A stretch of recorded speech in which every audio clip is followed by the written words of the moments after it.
the outer forms of these arts and sciences to remain unregenerated. Thus, in the field of learning, alchemy is the regeneration of arts and sciences, not by reforming them, essentially, but by releasing through them the seed of truth which is locked in each one of them, to make the seed grow, to accomplish the mysterious multiplication from the mango seed, like the fabled legend of Indian magic, was the problem of alchemy. Now, in the transmutation of metals, another important point was brought out, and that is that the outer bodies of the metals are irreconcilable. Therefore, that you cannot force iron and lead together and cause them to accomplish an alchemical mystery. You can fuse them to produce an alloy of some kind, but you cannot force them together to release their own spiritual power. Therefore, before metals or elements can be given a new birth in the spirit, they must die. And the death of elements, the destruction of minerals, the complete elimination of the formal nature of the forms of things is part of the alchemical procedure. Therefore, alchemy was a death and a resurrection, and comes very, very close to philosophical symbolism as we come to this level. All of the outer bodies and structures of metals must die before the spirits of these metals can unite to form the mysterious transmuting agent which is called the red lion. This again has very great significance, and the alchemist finds comfort in the words of the Scripture, but unless a man be born again, he shall not enter the kingdom of heaven. For every one of the forms of nature must die before the life within that form can be liberated or released. Therefore, alchemy then approaches the problem of human intelligence, and it says that before the individual can become wise, he must destroy the false mind which presumes to possess knowledge. He must destroy opinions before facts can come. He must tear down old walls before he can build a new house. And in the doctrines of the alchemical mysteries, it is first necessary to destroy the personality or the individuality of metals before they can be brought together to form the transmuting agent. Now, in the transmuting agent itself, called the red lion, or the power of projection, which was one of the great symbols of alchemy, the master was said to carry, particularly Elias Adepts, who was Elias the artist, that the master carried with him a little box which contained the power of projection, and that one grain of this power would transmute into pure gold 100,000 times its own weight in base metals. Here we are obviously in the presence of an advanced type of symbolism, because obviously the power of projection represents consciousness itself, all on the level of knowledge, truth, which transforms ignorance, and consciousness itself, which can transform body up to 100,000 times its own weight. Therefore, the power of projection is consciousness itself, by means of which all base substances can be transformed or changed. The red lion is the symbol in alchemy of illumination, the mysterious enlightenment from within, which is the rebirth of the soul of the metals.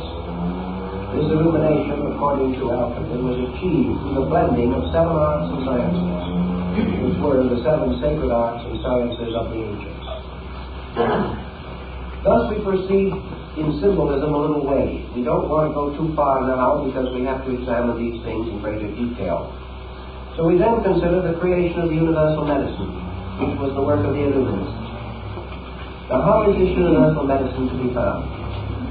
The basis of this medicine goes back into a very ancient symbolism, and that is the production of the spirits of metals and the spirit of gold, which can be captured in wine. Theophrastus Paracelsus explained that in certain parts of Switzerland where there was gold in the soil.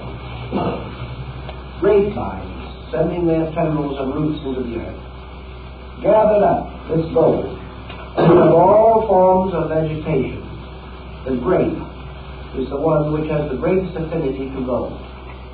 And that is in areas where gold is in the soil. The dead vines of grapes are burned, and the ashes of these from this burning are washed. Gold will be found in them. Now, if you study this symbolism a little further, you will begin to recognize the peculiar use of the grape, of the wine, of the Eucharist, and of the mysterious symbols of the early Christian church. The gold, which is gathered for the grape, is the symbol of mystical ecstasy, or the mystical experience in man. For this experience gathers the available consciousness. And we remember that the Christos, or the symbol of the illuminator and the initiator, refers to himself by saying, I am the vine. This mysterious vine of life, the grape, the symbol of the Dionysian Eucharist, and later brought into the church, is therefore closely associated, as with the grail, with illumination. The universal medicine is the mystical experience arising within the individual. It is the basis of the healing of himself and of all nations, and the bringing about of the power of the healing of all sickness. For sickness is healed by the mystery of grace. And in alchemy, the grape and the grace are identical in meaning. So we have here a heavy mystical overtone, overshadowing the physical or alchemical symbolism as we generally accept it. You'll find work on this subject and the development of it in the work by General Ethan Allen Hitchcock, American Civil War General, in his Mysteries of Alchemy. Now, the lapis philosophorum, or the diamond stone, the diamond soul, also is reminiscent of many religious systems. In Tibetan Buddhism, the diamond soul appears as one of the most important symbols of the world deity. In alchemy, the ruby diamond is the most important of all the symbols. It is a synthetic stone so made that it has a drop of blood in the center. I have seen in Europe 2 or 3 ruby diamonds made by art and nature, by alchemical transmutation. We recently have read in the paper that at last a completely synthetic diamond, absolutely perfect, has been discovered. And this undoubtedly is the same basic principle as the idea of alchemy. For this reason, alchemy says very simply, that which occurs psychologically within man will also occur physically in chemistry. In other words, alchemy does not deny that base metals can be transmuted. But it says that the laws used in this are the same laws as those used in the transmutation of man himself. Therefore, as the individual gains the secret art for the transmutation of his own nature, he can also transmute physical substances. Because one set of laws is involved. If, however, he attempts to transmute base metals without having the secret of the transmutation within his own consciousness, he will not only fail to transmute his consciousness, but will be unable to transmute the metals. Many alchemists began their work as experimental chemists. And this brings us another important key to the thing. These experimental chemists began by a sincere and inevitable conviction that they could transmute base metals physically. So they took the writings of the alchemists with their strange descriptions of mysterious monsters, of agents, of black birds, of double-headed phoenixes, of kings and queens, of the celestial hermaphrodite, of the crystal homunculus, and all these other emblems of alchemy. And they began to ponder them, trying to find out how to make an honest dollar. That's how they started out. They pawned their family goods. They went out and bought all kinds of equipment and alembics and retorts, test tubes and furnaces, and with bellows and artistry they blew and they puffed. Like Titus de Mirandola, who spent many years working on this subject, but did not arrive, or Eugenius Felices, who finally was killed by an experiment in his own laboratory. But these artists, struggling to understand the symbols, fighting day by day with the processes in their retorts, gathering their due of the plates of glass on the various figurations of the constellations, seeking for the gold-bearing grapevine, working with the formulas, studying the designs and symbols. These very physical chemists, as Michael Sendevogius tells us, who was one of them, started with this simple intent to transmute base metals and become rich. But they hadn't gone very far when something began to happen to them. They began to find within themselves a realization that they were too limited in their own perspective. As they went along in their researches, they found they depended upon faculties keener than those of mere reading. One of the simplest things they had to face was the problem of trying to find out what the author had concealed behind these strange devices. These devices became meditation wheels. They became like Buddhist mandalas. They began to challenge the individual who studied them. And as months went on and years went on, and this individual went further and further into the arts, he began to sense within himself other dimensions that he had not previously considered. And after he had been working more than 10 years in his laboratory, Sendevogius suddenly came to the realization that alchemy was not a physical science but a spiritual one. He discovered himself. It grew on him, so to say. He learned step by step through the unfoldment of his own faculties. He found then that this mysterious twisting road that led through the symbols was a constant coaxing of something out of himself. He finally grew to be so intuitive that he could read between the lines. And as he began to read between the lines, he began to see the larger dimensions of the art. Until at last, he cried out in dismay and distress to think that he had wasted so much time on the outer shadow of something that was so much more important than he had originally believed. Gradually he found that the study of these symbols released something out of his own nature. And he began to sense the real mysteries of alchemy. So we have another definition that has to sink in somewhere along the line, and that's what's in right now. Namely, that the initiate is the intellect, that the illuminate is the intuition, and that the adeptus is the consciousness, and that they're all inside of himself and all his world.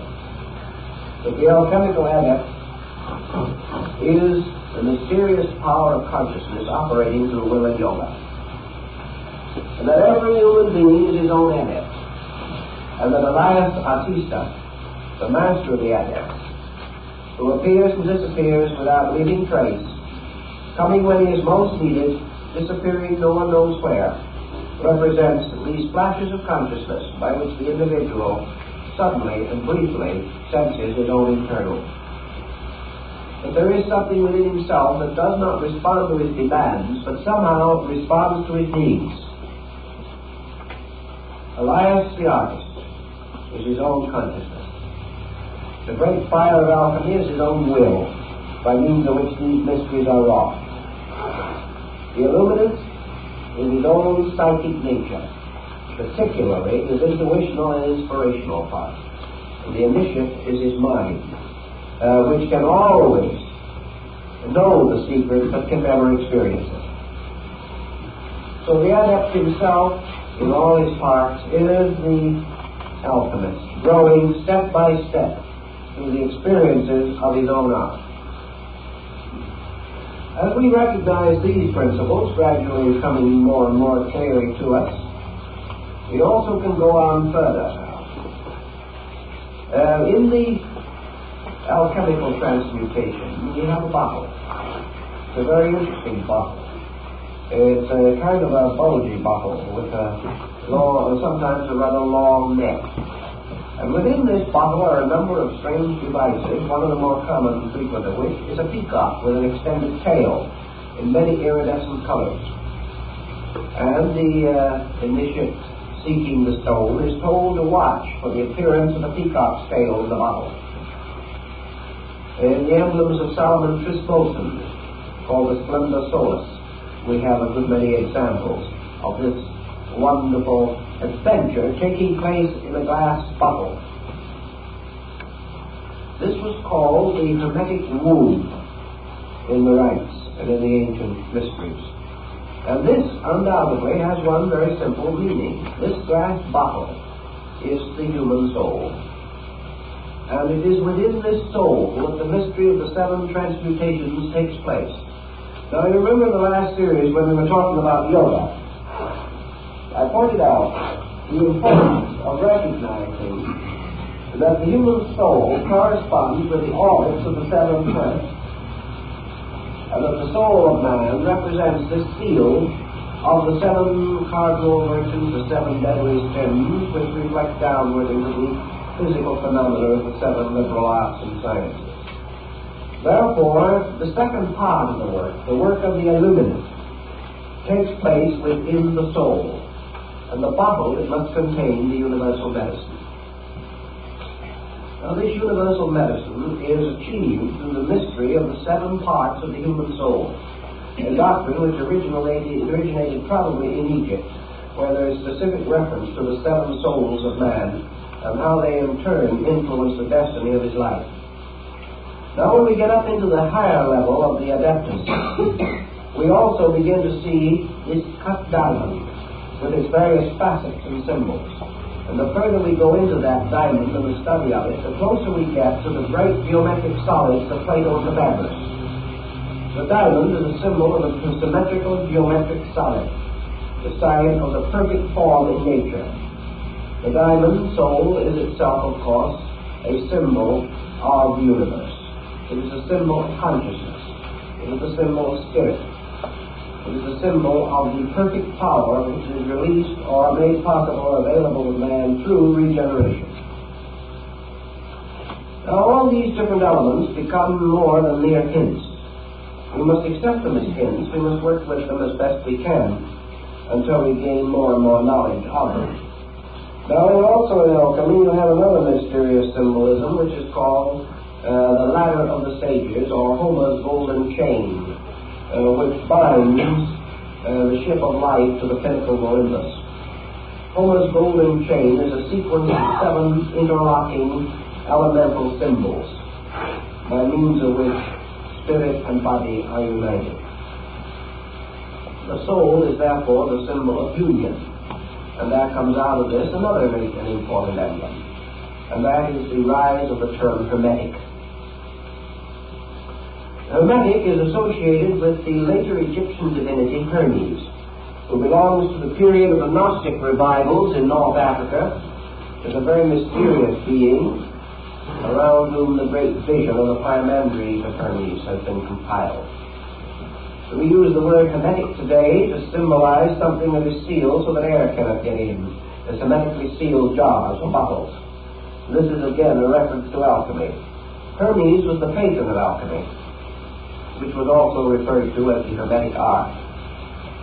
Now, Hermes carries always the caduceus, or the winged staff. He's represented with wings on his heels and wings on his hat, and usually dressed somewhat in the garb of a Roman soldier. He's a kind of an effective-looking little fellow in his own way, but very few students have really given him a great deal of thought.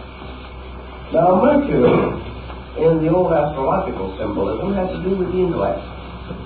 And to a certain degree, it still has that relation in alchemy, because mind unites spirit and body. Mind is the link between man as an internal and man as an external being.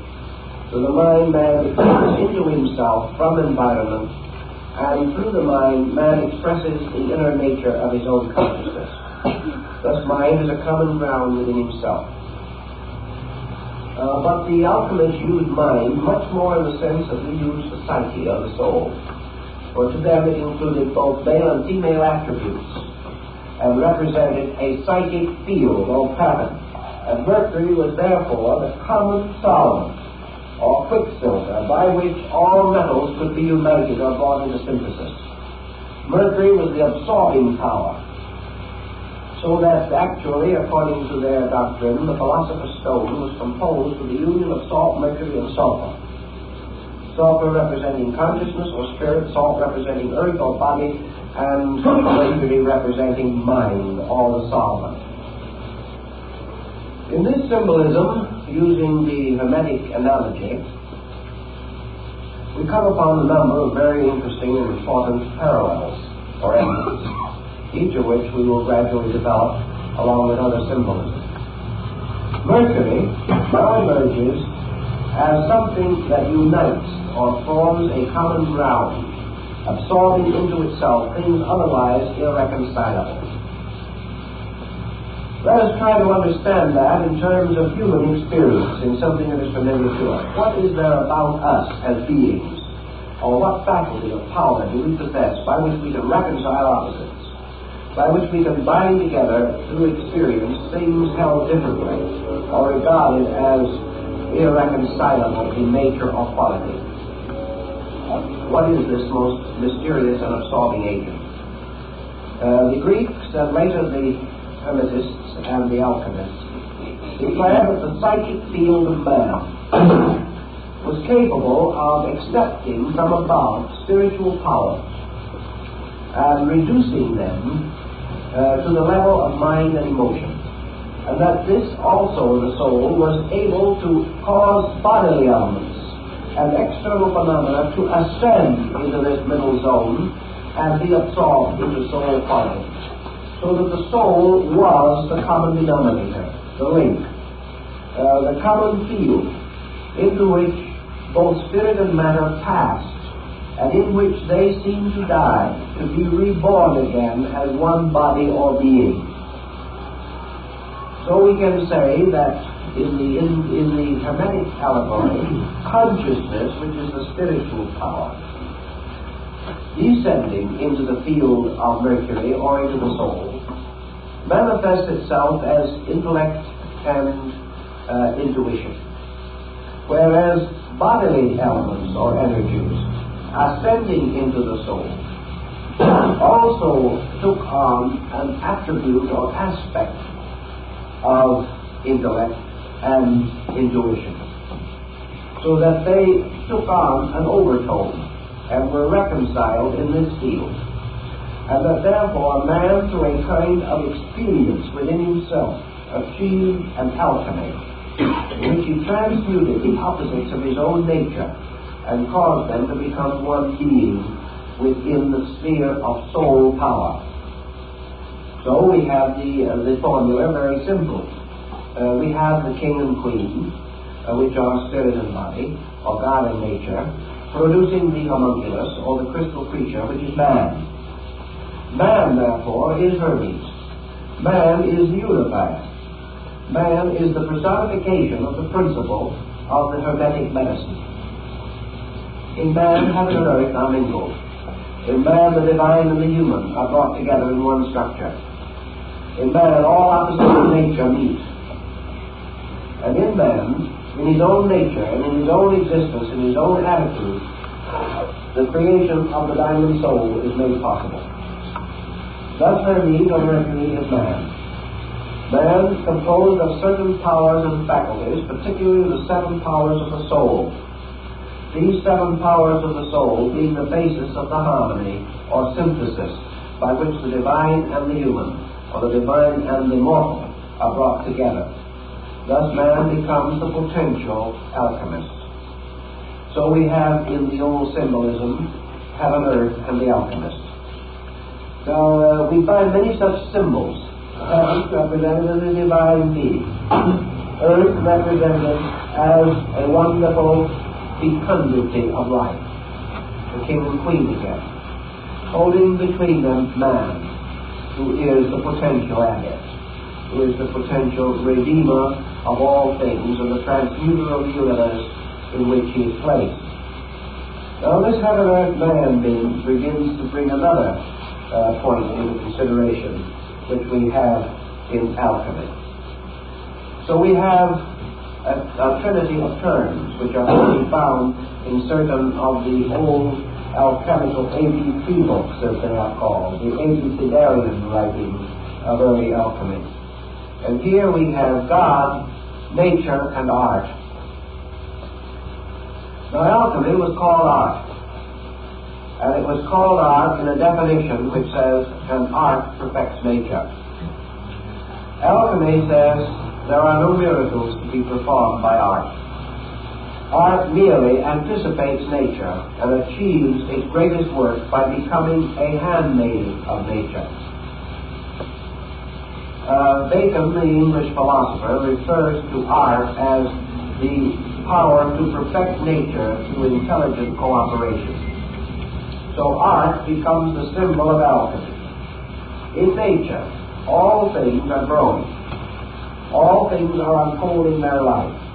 And all things are moving inevitably and victoriously towards perfection, or towards the state of pure and complete being.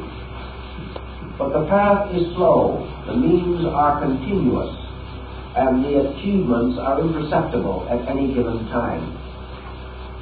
Now, in a field of man's researches, such as horticulture, for example, comes along a person like Mr. Burbank, or a man like Dr. Carver. He begins to fulfill the alchemical adage that art perfects nature. Burbank became a great student of plant life, and he finally learned how to use the laws governing plant life to hasten the growth of plants. He didn't break any laws. He didn't perform any miracles. He simply used knowledge and helped the plant to help itself. This is art, which is man's voluntary cooperation with the plan of life. The plan will be perfected without man, but it will take millions of years. Man will perfect himself over a great period of experience by trial and error. Man will go on suffering, dying, until he learns how to live. This is the long road. He will continue to make mistakes, will learn ultimately the laws governing his own conduct, and in the fullness of time will learn to keep those laws. But man may also do many things. He may learn how to work with laws. He may learn that through his own voluntary cooperation, he can make things grow more rapidly. Through will, wisdom, and discipline, he can make himself grow more rapidly. Not by performing a miracle, but by cooperating with nature. So we find alchemy defined as the servant of nature. Not a magician waving a wand, but a gardener working with a spade in the garden. And in the opening sections of Michael Myers, one of his books, we have alchemy as the gardener, working with a spade, very carefully cultivating around the rose bush. There's no description given, but there's none necessary. This is art the gardener, making possible the more immediate and perfect growth of the flower. The rose, of course, is always Eros love and our process for the human soul. So soul gardening is an art. And the alchemist is the gardener in this great and mysterious garden of the metals. So we find around the gardener growing on various trees symbols of all the metals. He is a gardener working in the field of the metals. He is making them to grow. The artist also is the gardener working in the garden of his own soul, making it to grow, releasing the 7 powers and faculties which are exoterically represented by the 7 senses of man, unfolding all the potentials there, keeping faith with the law, making the law to reveal itself through working with it, through following its own rules and causing the law to fulfill itself more immediately through obedience. Another symbolism appropriate to the idea is the gardener weeding his garden. He has valuable plants there which he wishes to protect. Therefore, he takes away the weeds. He fertilizes the ground. He cultivates it and makes it possible for his precious plants to grow better. Now, also we find the garden sometimes symbolized as a little fenced-in enclosure. in which, as like as not, you will find two animals, a lion and a unicorn. Now, we all remember the good old earthly ride, the lion and the unicorn fighting for the crown. You'll find that the lion and the unicorn, for instance, are the supporters of the crest of Great Britain, the British Empire. The unicorn is a very wonderful creature, with one horn in its forehead, made like a horse. But the unicorn is a very, very sensitive and delicate animal, and always likes to be around kindly people. The unicorn will very patiently and lovingly follow the mysterious virgin of the world, Sophia, who is the only one that can put a bridle on it. This is a very interesting bit of symbolism also, because what is one horn but one pointed? And what is one pointed except will or consciousness itself? Therefore, the unicorn represents the power of will, the conscious will of the individual. The lion, of course, the red lion, we know to be the symbol of the mystery or of the great power of transmutation or corruption. We know that the lion in this case represents wisdom. So will and wisdom captured in a god can accomplish great and wonderful things. Because the struggle of will and wisdom seeking for the crown, of course the crown is Keter, the symbol in the Hebrew Kabbalah of the supreme power, of the supreme reality of all things. The crown of power and rulership. There are many uses of alchemical symbolism in other departments of living. We also find, for example, in the alchemical doctrine, constant references to various symbols used in the Bible. We find, for instance, that the complete transmutation and the production of the mysterious universal medicine is believed to be contained within the Canticles of Solomon. In other words, the song which is Solomon's contains the complete formula for the production of universal medicine. And the alchemist can break it down and show you word for word, line for line, how that follows through the various researches and various cycles of transmutation. Another very important alchemical formula is said to be concealed in the Lord's Prayer. Now, the alchemists who recognize that that is true were telling two stories at one time. They were telling that they had found that the Lord's Prayer was an exact example of psychic chemistry. But they were also telling you that the end of psychic chemistry was the achievement of the spiritual state represented by the Lord's Prayer. It worked both ways. And that also that the state of holiness or piety, or the state of prayerful contemplation of reality, was the alchemical transmutation. That the transmutation of fear into faith, for example, was the overcoming of the black symbol of vitriol. All these things worked out on moral and ethical levels.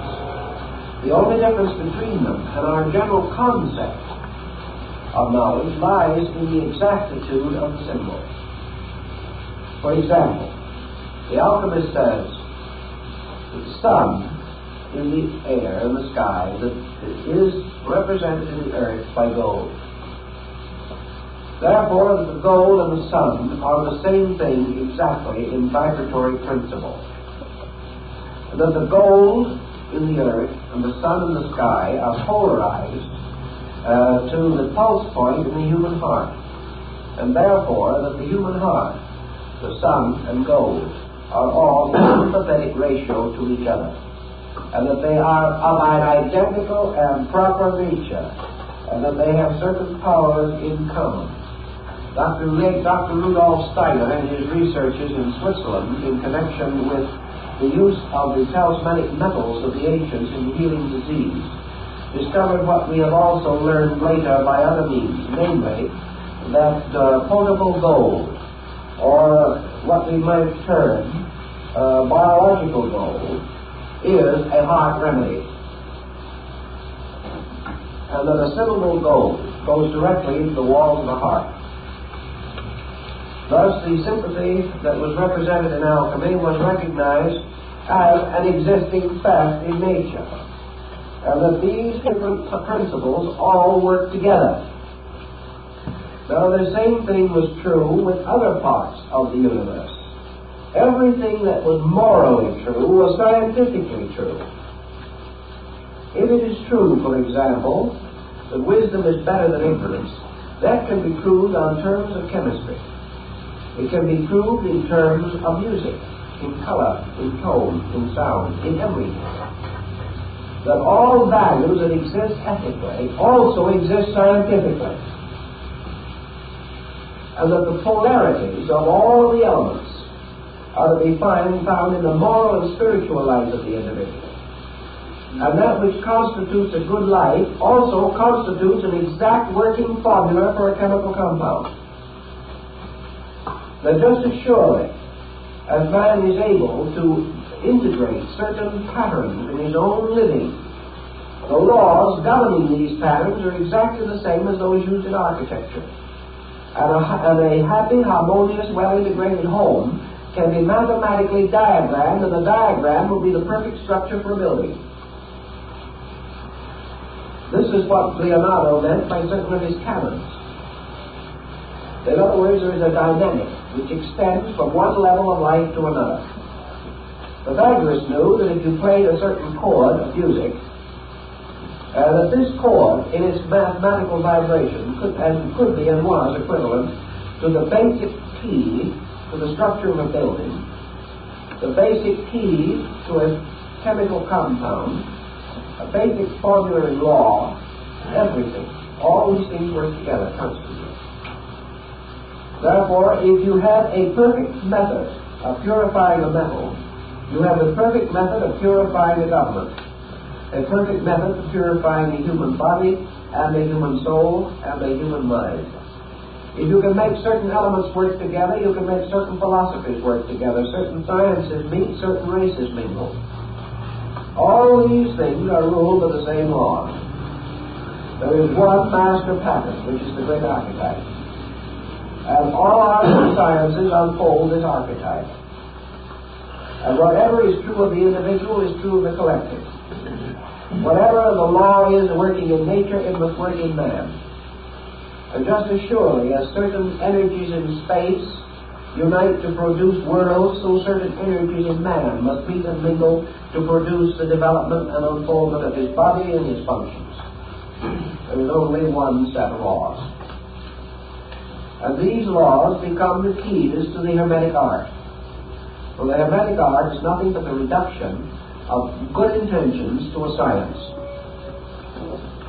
These arts tell you that if you have 7 powers of metals in nature, you have 7 organs in the body, you have 7 glandular structures of importance within the body, you have 7 principal orifices in the body, you have 7 principal centers in the brain. All of these are tied together by a sympathy. And as you have certain planets in the sky, so you have certain planets in the soul. And as these planets, by their forms, release certain psychic energies and intensities through man, these 7 energies have in their turn created the arts and sciences, which are nothing but rationalizations by man along the lines of his own energy. Man is able to build a house and to master architecture because he has a principle of architecture in his own soul. That principle of architecture within his own soul is represented by one of the 7 metals. If, therefore, he lacked a certain element within his constitution, he would lack a dimension of consciousness. If gold was removed from his body, he would not only die, but assuming that he did not die, a proportion or dimension of consciousness would depart from him. Every one of these things is tied together, forming one tremendous, all-inclusive pattern. And the pattern itself was described in the Hermetic arts as the tomb of Christian Rosenkreuz. For in this tomb was all of the symbolism of a miniature universe, and in the ceiling of it burned the ever-burning lamp, which was the symbol of consciousness. As therefore the consciousness in nature produces the world, so the consciousness in man sets up septenaries within himself. These septenaries are all on sympathy with each other, exactly like tuning forks, which at the same pitch will react to the sound one or the other. The same way diseases represent certain perversities in vibratory rates. These diseases can be reached by sounding their keynotes they can be neutralized by other rates of vibration, representing their antitheses. This was the basis of the sympathetic medicine of Paracelsus, who treated the ailments of Mars with the power of Venus and the ailments of Saturn with the power of Jupiter. But when you say Saturn and Jupiter as planets, you're also referring to elements, to minerals, to medications, to degrees of consciousness, to sense perceptions, to soul perceptions, to intuitional faculties, and to the whole gamut. Because all of these things move on the same vibration patterns. Thus we have in alchemy this concept of one universe, in which a series of formulas exist. Now the alchemist took the universal formula, or space, which is the largest, and he reduced it to a formula that he could follow in his laboratory, and we can follow a little bit from Von Welling, in order that we may understand the symbolism a little better.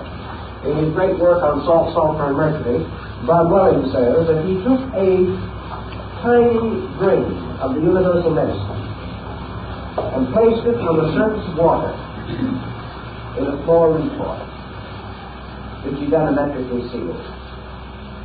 He then placed this retort on a sand furnace. And a sand furnace is one in which the temperature is maintained at about the heat of the human body, which is very important. It never got too warm. The heat was applied only through sand. There was a thick layer of sand between the heat and the retort resting in the sand. And Von Welling says that after a certain time, when the heat within the bottle reached that temperature of incubation, or the temperature, as he says, that is achieved by the hen sitting on an egg, when that peculiar natural heat level was reached, this grain of the elixir, or the mysterious powder, began to move.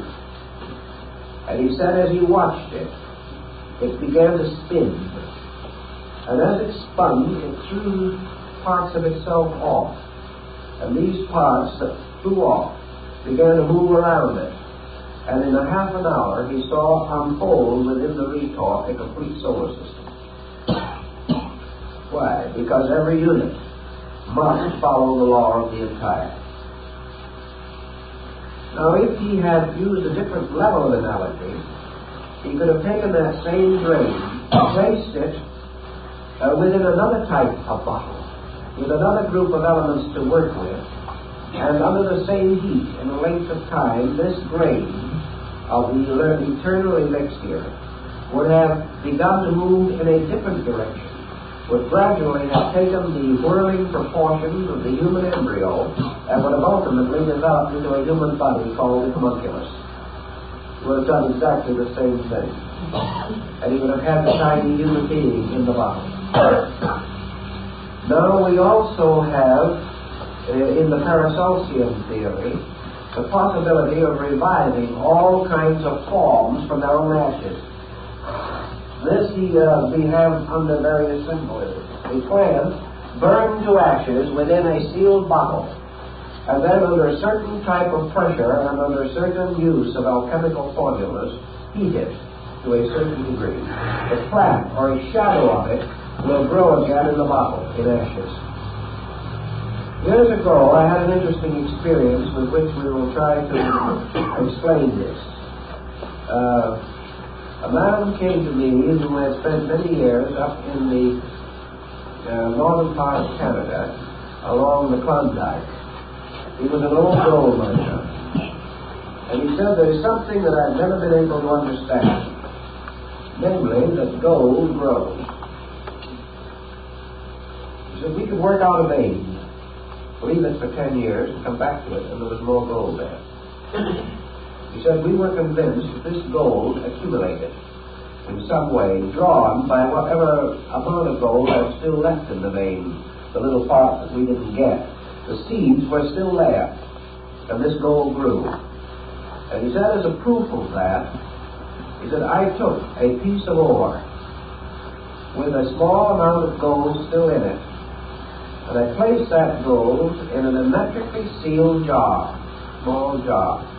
It was just a little bottle about this size, about 2 inches in diameter. He said, I have now unsealed this, and I want to show it to you. He said, when I placed it in there, Many years ago, there was just a grain of gold in it. But now, many years later, that little grain of gold has become a perfect little tree. It has grown from its own seed, the growth of metals. And he said, I will tell you something else, and he showed it to me.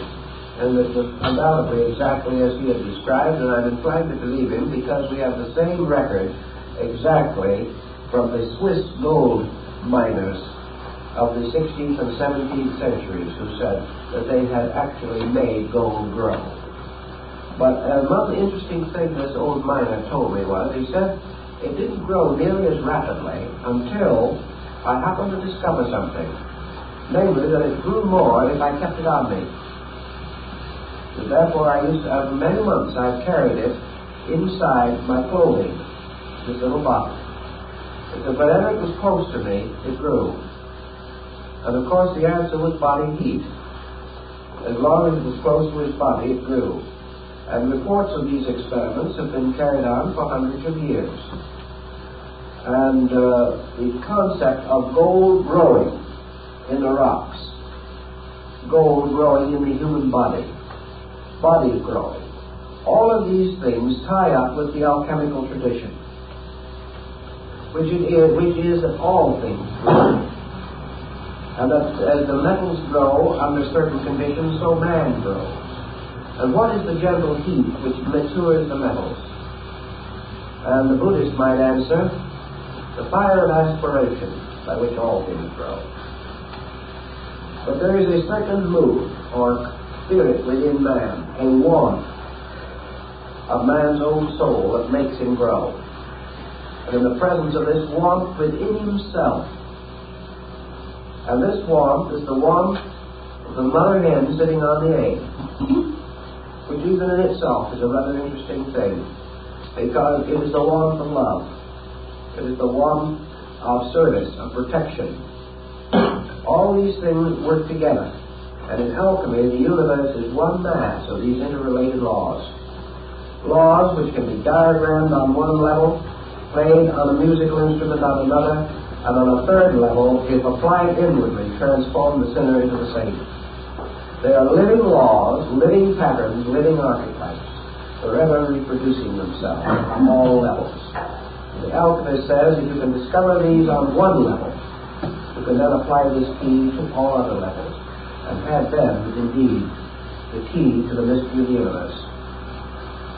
So this is a little something of the background. And from that, we must go on to the psychology of this, or the science of it, and I'll try to show you as we go along the symbols, the artistry, the books, the manuscripts by which this symbolism, this concept is unfolded. And it is the great hermetic allegory, or the great law of analogy. As above, so below. As with the lesser, so with the greater. All things differing in multitude and magnitude, but all identical in the great pattern of vital principles that sustain them. To know these principles, then, is to be the magician, to be the master of all things by knowing the laws and obeying the laws.